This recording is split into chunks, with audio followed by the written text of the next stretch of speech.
I'm going to talk to you a little bit about pre-war, where you grew up. I think you grew up in Czechoslovakia, right?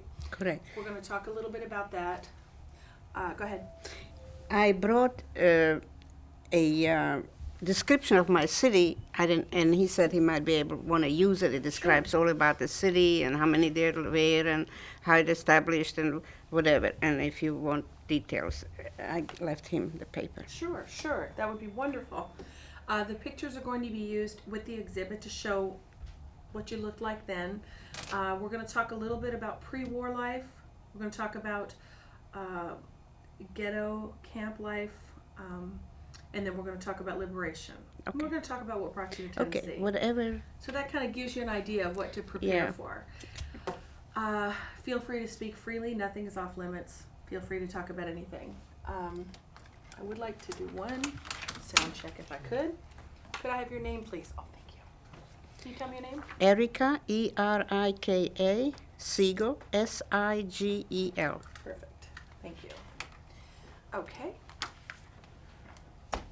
Mrs. Siegel, tell me a little bit about your family and a little bit about life in Czechoslovakia. About my family before the war. Yes. My father was a wholesale grocery man. We sold groceries in bulk, wholesale. Middle class, not the richest, but by no means poor. I had 4 brothers. 3 came back. One, my youngest, did not come back. My parents didn't come back from after the war, from concentration camp. Okay, so before the war, you had your 2 parents, and you had 4 siblings. Correct. So there were 5 of you total. Correct. Were you the youngest, the oldest? I was the one before the youngest. I was the fourth child. 3 boys and I, and the 5th was a boy. So you were the only girl. Only girl. And you had a normal life. Very normal. Do you have any understanding of anti-Semitism at the time when you were growing up? Up to 38, we didn't have any anti-Semitism. They called it small America because it was beautiful life for Jews and Gentiles. Everybody got along, no problem. And 38, when Hitler started coming in and giving orders, then when anti-Semitism raised its head. Well, tell me a little bit about that. Tell me some of your earliest memories of being different. The first thing we knew is that somebody came to the class in the school, and they said, names, so-and-so, so-and-so, so-and-so, please come out. That's when we were separated, and all the Jewish children were taken away. We were forbidden to go to school. We were forbidden to go to the park. We were forbidden to go on the sidewalks. We were forbidden to, Wednesday was market day. We were forbidden to go to the market. We were forbidden to go to the library. We were forbidden to go to the swimming pool. We were forbidden for anything. And that's when it started. What did you think was happening? I mean, you knew people... We knew we were Jewish and that anti-Semitism raised its head, because up till then we didn't have any anti-Semitism. Everybody got along beautifully. What about your friends? Your I non-Jewish friends? I have one non-Jewish friend, which was my best friend during the time. And her parents practically adopted me because my parents both worked. He was working for a bank, and the wife did not work. So I was and the child was an only child, so she didn't have siblings, and I was like a sibling. I was constantly there, day and night, and vacation, and skating, and everything. As soon as this happened, that was the end of our relationship. They just cut off all They just cut off all times. Nobody wanted to be seen with a Jew or have anything to do with a Jew. It wasn't popular. It wasn't the thing to do. What were you feeling at the time? Well, we learned to accept it. We learned to roll with the punches. Whatever came, we accepted. I did not look like a Gentile, like a Jewish girl. So I went to the market on Wednesday and shopped for whatever there was, groceries, and I was going on the street. I took off my star. We had to wear yellow stars. I took off my star and I did a little bit, whatever I could, to bring some food into the house, and run errands and things like that. Were But you scared? yes, very scared because my parents never knew whether I'll come back, whether somebody isn't going to catch me while I'm outside. It was a very frightening time. And you were how old at this time? About 10, 11. 10 and 11 That was years in, old. that was in 38. And we lived in... You were actually 8. Oh, No, 8? 10. Okay, Yeah, that's right. okay. So you were 10 years old, posing as a Czechoslovakian non-Jew. Correct. Well, people that knew me, that would have been dangerous because it's a small town and your neighbors, non-Jewish, knew you. So if they had run into you and you did something that, or been somewhere you shouldn't have been, it would have been the end Do of you me. remember seeing people that you knew? Maybe they didn't say anything? Do you That- remember feeling like some people knew who you were and didn't say anything? There was one occasion, not in this city, as time goes on, and I will discuss other things during the war already. There was one, I'll give credit where credit is due. There was one Gentile girl that knew that I was Jewish, and she did not give me away. So, as much as we went through with the Germans, there was one German that could have given me away, and I would have lost my life. That But was a that's, girl. that was a girl. Tell me a little bit about becoming separated from your family. Were you in the ghetto together? I was not in the ghetto. I was Uh-huh. a Gentile girl. Well, we jump quite a bit now, but my brother didn't go to the army because he was Jewish, but he was like in a working camp. He was in Javinska Novaves, which is opposite side of where we were, from Bardejov. That was in Slovakia, but towards another part. And he found me a place with Gentile people that I worked as a domestic there. And I paid them. They knew that I was Jewish. That's another couple that deserve a lot of credit. And Excuse me 1 second, I'm sorry. Did you ask him not to page again? Yeah, thanks. and I'm sorry, I'm just gonna ask you to back up just a little bit because I wanna make sure I understand it. okay, Go back to when you started to tell me about your brother didn't join the army because he was Jewish. correct. He couldn't. Well, they wouldn't They take wouldn't him, but I take him, took him sure. as a working camp, in a Okay. working camp in Javinska Novaves. And he, This was in Czechoslovakia? in Slovakia. In Slovakia, okay. And he had some people that he knew, and he says, I have a younger sister. She'll pay you if you keep her, and nobody's going to know she's Jewish. I didn't look Jewish. And my parents and my brothers, that we had some money, gave me some money too. We split the money among everybody. And I paid them monthly. And I was working as a domestic. They had small children, and it was harder domestic than it is now. We washed laundry, and I hung up outside laundry in bitter cold, and my finger froze with the diapers were wet, and I hung up the diapers, and my fingers froze with the diapers together because it's very cold in Slovakia winter time. And I worked very, very hard, but I survived, and I paid them, and I survived until almost to the last You paid minute. them I to paid work for them.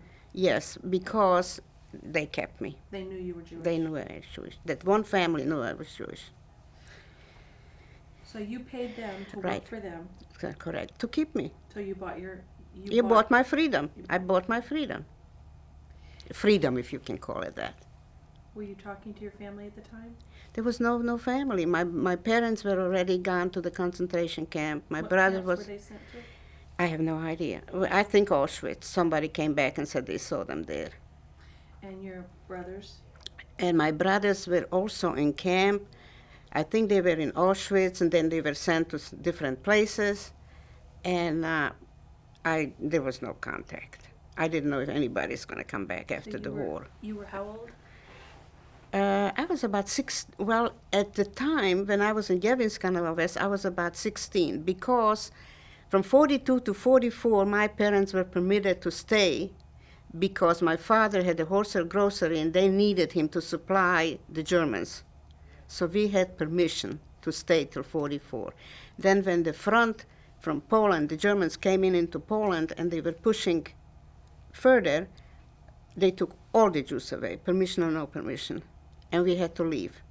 So we went to Dziewinska Nowa Ves, Dziewinska Nowa Ves, no? Anyway, another city where my parents stayed for a little while. That was further in Slovakia, but then they took them to concentration camp and my younger brother. The three brothers were separated and they went different places to concentration camp. And I went to Dziewinska Nowa Ves. But that was the end of communication between the family. That was the last time I have seen them. Your four brothers. My four brothers. My youngest brother went with the parents. The three brothers were separated because one went with the one that was in the working camp. He went with his group, and the two others were taken to concentration You camp. never saw any of them again? Yeah, my three brothers came back. The youngest one didn't come back, and my parents didn't come back. While you were living as a Gentile, working as a Gentile, did you have all the freedom of Gentiles, or were you just working in the home?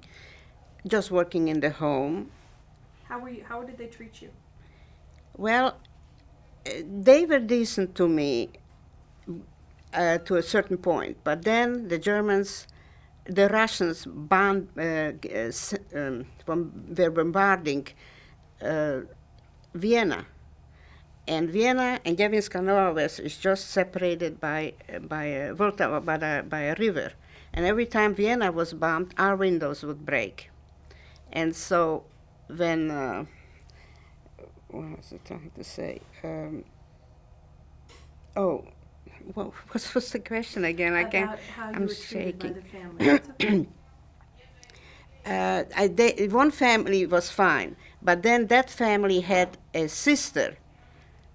That family had a sister with a family that when we were bombed and we didn't have where to stay, we had to move into one house that was half finished and half not. And so two families moved together. That sister was awful to me. She threw me out one time and I didn't have where to go. And she was very mean because she had a child, Mongoloid child, and she had her problems. And her husband for a drunk because he couldn't tolerate her. So with all the problems she had, she let it out on me. Mm-hmm. So that was difficult. Part of it was fine until we had to move in together into that house. When we moved into that house, she just was looking for to be mean. But she had her problems. I excused her for that. She let it out on me. She couldn't let it out on anybody else. So, in fact, I'm still in touch with the family that saved me, and I'm still sending them money to this day. You're still sending them money? Still sending them money, $500 a year. Every year I send them because, they saved my life. For 60 years?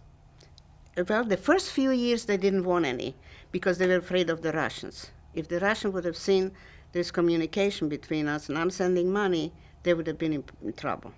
But as soon as the Russians left, my brother and my son and my daughter-in-law and another brother and his wife and his son and daughter-in-law went to visit these people that saved me. And we started corresponding and sending the money, and I'm still sending the money. And we're still in touch. We write each other twice a year. For Easter and for Christmas, I send them money. And we're still in touch. As long as they live. He's over 80 or 85, and his wife has had a stroke, and so they need the money to, they just live on pension. And so, and I'm happy to do it since I can. I will do it as long as they live. Tell me about the Day of Liberation. They, you can remember. well, I'm going to back up a little bit during the period, because that, I think, is a highlight. During, while I was as a Gentile girl, the Germans came into that little town, the soldiers, and they stayed with that family during the day, and they would get food, and they would socialize and all that. I understood German, but I made believe I don't understand German, because if I had given myself away that I understand German, and with my accent, they would have known I'm not a German. So I said, I don't understand German. They were talking about the war. They were talking about the Jews. They were having conversations, all kinds. And I had to act that I don't understand. That was difficult for me. And this was going on in the house that you were living In the house that I was living. What about the family that was caring for you? Were they talking about it as well? They were having conversations. And you were hearing them? And I was hearing them, and Do I they was know hearing the now that Germans. you knew German? Oh, yeah, they knew that I knew German. They knew, but the They people knew. they were talking to didn't know. Well, the Germans didn't know. Right. They knew, that family knew that I'm Jewish and that I understand, but the Germans didn't know. What were they saying? They were saying, oh, when the war went bad, they kept saying, oh, this is just a retreat and we're going to win and there's no way, you know. They had no clue what was going on. It was all propaganda. It was all propaganda. And that was difficult, because you had to have a poker face. You could not smile or laugh or cry or say or show any movement of your face, because you'd give yourself away. And as long as I was able to do it, I realize now that was more than I probably could do now. To act like that. And that's the reason I brought it up, because I felt that was an opportunity, or did you ever have a feeling, or did something ever happen that made you fearful that you were going to be caught? Did you have a slip up along the way? Well, this is where this German girl comes in. That was also during the war. My brother was in the working camp. He came to the family that knew that I was Jewish. And there was a fence between these German people and where my people were. I don't happen to be there, and one of the ladies slipped, and she says, oh, your sister just left. Well, this German girl knew that my brother was Jewish, and she said that your sister just left, so she knew I was Jewish, and she did not give me away. And after the war, she came to me, and she says, you know, I knew you were Jewish, because remember that situation, and she told me about it, but I knew that they would have taken you away if I had said to anybody. And her father was in the German army, her sister was a nurse in the German army, and she was in the same family, but she was a young girl, and she did not give me away. Now, I don't know, I don't believe in miracles, but there were so many of them in my life during that period that you have to think that I was just a lucky one. During a time when so many survivors have said that they were more betrayed by their neighbors Oh, yeah. than by the Nazis. Oh, yeah. They were, the neighbors, they came into the house and they said, I want your apartment and you had to move out. I mean, they gave you away. They were mean. They were very, very mean. They took advantage of the situation. They beat you up if you were on the street and they saw you, beat you to a pulp. There was a free hand. The police was part of them. They didn't care. Even after the war, when some of the Jews came back to their town, the police still would beat up the Jews for no good reason, just because they were Jewish, because they felt, I still can do it. Who is going to stop me? How long did you stay after the war? Or tell me a little bit about the liberation. Well, the liberation, I have one point to back up. Okay. During the war, because that's also very, very, to me, that was another saving point. The Russian, well, there it goes, that's the liberation. The Russian came in. I was liberated by the Russians. But I must say the Russians were mean and ugly and arrogant and they didn't have any idea of civilization. They took a gun, shot a chicken, and put it in the pot with the flour, with the feathers and everything. They didn't know what's all about. They took 10 watches. They saw you having a watch, they put 10 watches on. But the highlight was this. We were bombed out and we had to leave that second house. So we went into a cave.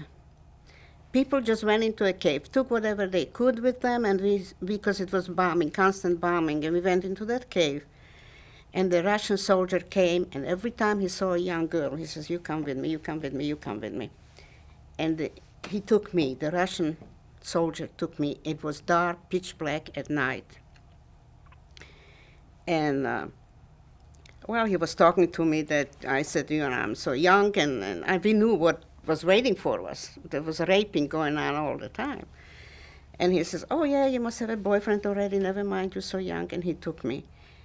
And he held me under the arm. And once he let go of my arm, I ran. And while I was running the wrong way. It was pitch black. I didn't know the neighborhood. It was a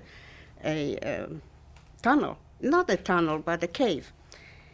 And he was the river, and we were going this way. Instead of running this way, I was running to the side. Well, he was shooting, but he was shooting this way, and I was running that way. And all of a sudden, I felt like I don't have ground under my feet.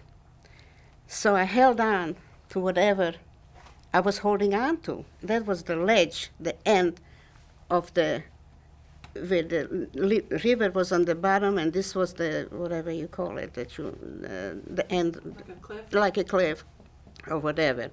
Where if you had let go of the hand, I would go right into the river. And I was holding on. And while he was shooting, I was still and I was holding on. When I heard that it was already quiet, I raised myself somehow back to the ground, and I went like this to see a wall. I got a wall, and I was kept going with the wall until I felt like there was no wall there. So I found the tunnel, and I went back, and I was the only one that came back to that tunnel. All the other girls were raped, and they were left. They took them up on the mountains, and they left them there. In the morning, they found them, some dead and some not dead. And I came back, and when I came back to the tunnel, everybody says, "How on earth? You're the only one. How did you ever get back?" And I thought this was another point in my life that I survived. These were rapes by Russian liberators. Oh, yes, those Russians were animals. So the Russians came in. The Russians liberated, To but they were liberate the animals. Jews, They and were then- animals. And then they raped them. They raped all the young girls that took out from their parents with a gun. And you couldn't do anything about it. They just held a gun and said, "Come with me." My love is not lost for the Russians, I assure you. Tell me a little bit about after that then. So liberation was not It wasn't a liberation. wonderful day. No, it was wasn't. just It was more terrible. torture. And then, when I was able to get out, it was not far from Bratislava, which is the main city.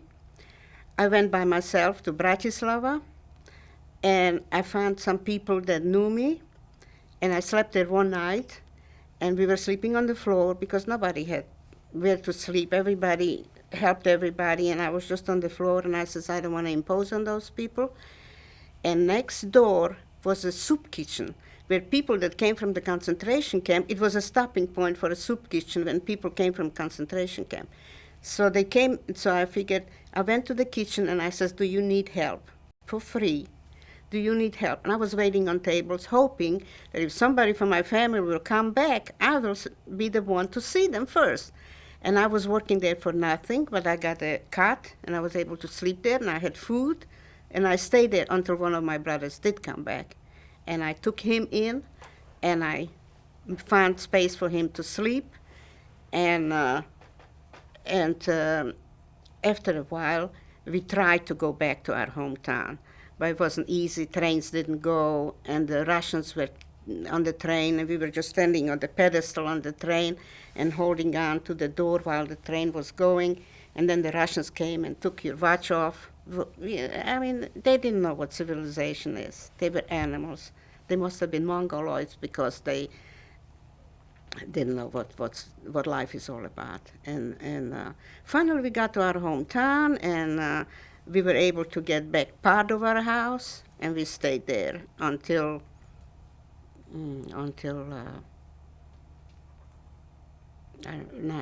we came in 49, and then but we left when the Russians came in.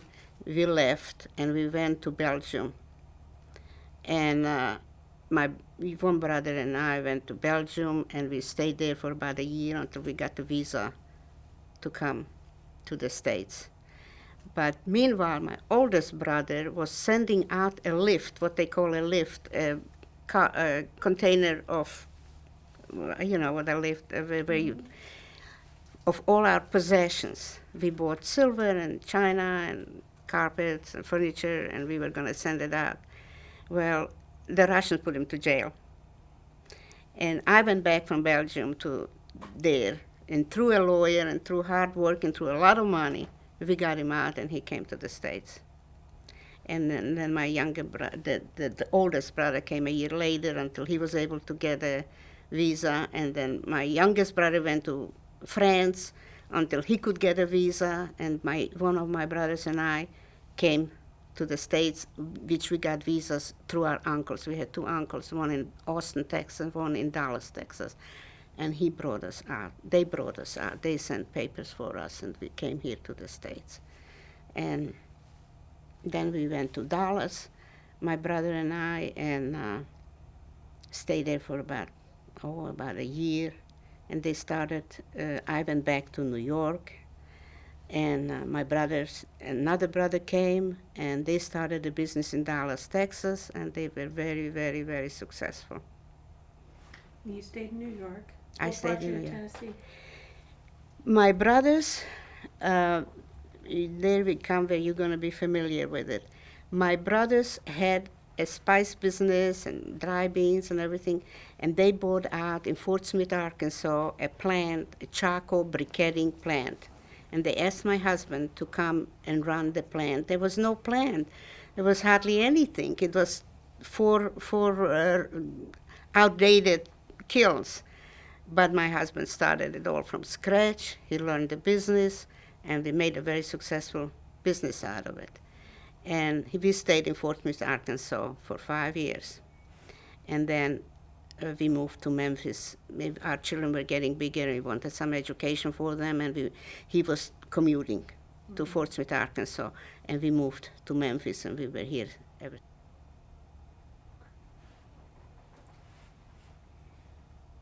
When you think about your time, it's miraculous, really. I really don't know. I'm not that religious to say it was a miracle, but just so many coincidences that I survived. Too many coincidences. When you think about it, what do you think it is? I don't have an answer for it, except that it meant for me to live. Because there was just, it was unusual. For you to look at that and say you were able to live undercover as a Gentile while your three brothers were not? And your parents? To be honest with you, at the time, at my age and what was going on, I was like a blank. I was just surviving. I did not think in depth what will be. When you look back, what do you remember most? When I was thrown out from the house, I had no place to go. I felt very helpless. When I survived the incident with the river, that I remember. And I don't know offhand. I can't think offhand. Do you have any regrets? Is there anything you would have done differently? I always say it's not the action, it's the reaction. I didn't act because I was thinking about the river where I'm going or whatever. I was just reacting to the situation without thinking. I don't take credit for it. It was just something that happened because it just, without thinking, you did it. And with the survival, if my brother hadn't found me the place, I probably wouldn't be here. I would have been in concentration camp because at my age, they didn't let you survive. They took you to the other side, and that was the end of it. So after that, it was just a matter of going from day to day and not thinking what's going to be tomorrow. You didn't have any thoughts or worrying what's going to happen. You just worried about that day. How do you deal That's with it. the anger? I don't have so much anger that I think of. I really, Your parents were I murdered in the really camp. don't. I'm not the only one. There are people that left all alone. My 3 brothers came back.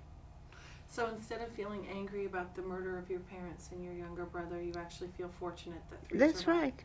That's right. I mean, I'm not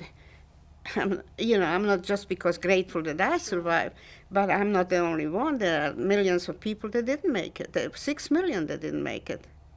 So I'm not singled out. Sure, I'm not happy about it. I would have liked to have my parents, no doubt about that. What do you want people to know when they think about the war, when they know what happened to the Jewish people? What do you want them to know? How do you explain it? There is no explanation for it except that it was a brutal situation, that inhumane.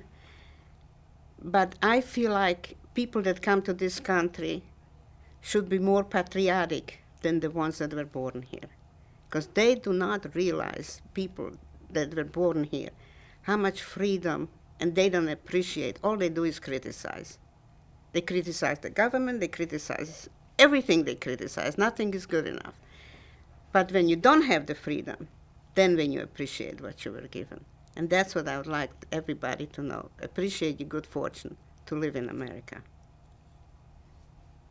That's what I would like to have written there on the paper, but I just didn't have time and everything. I'll give you an opportunity if you'd like to just write that down. That's what I would like to say. Appreciate good fortune to be here, to be able to work in what you want, when you want, how much you want, and speak what you want. Liberty. Did you ever think that liberty and freedom would cost so much? You didn't have an opportunity to think of that. That didn't enter your mind. It wasn't in the picture. You just lived from day to day.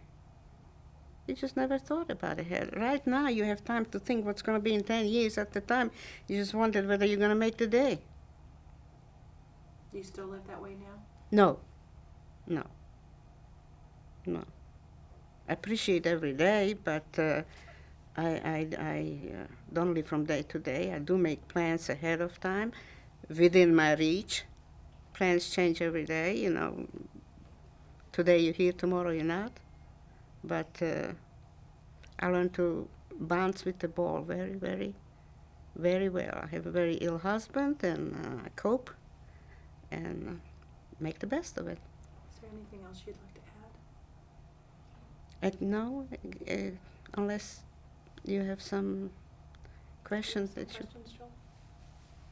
Well, I just think it's amazing that it seems that even though you're living a day-to-day existence and you're not thinking about any sort of future, you still seem to have a lot of compassion then and then now too for the people around you, and that's amazing.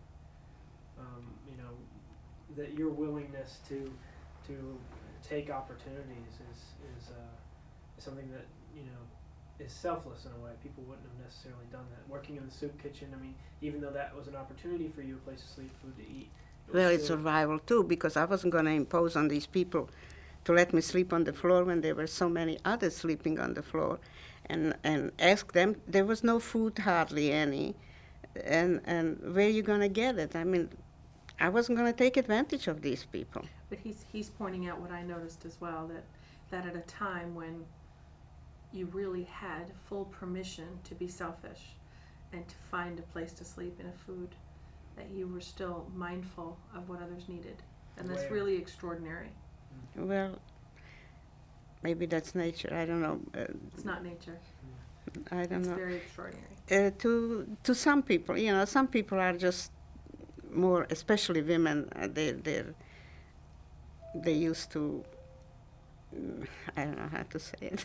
I don't find the word right now because I'm very To Well, you used to Outside. be mothering and caretaking. right caretaking. That's it. That's it. Well, it has been a pleasure talking to you and an honor, and I'm so happy that you came out to do this with us. Well,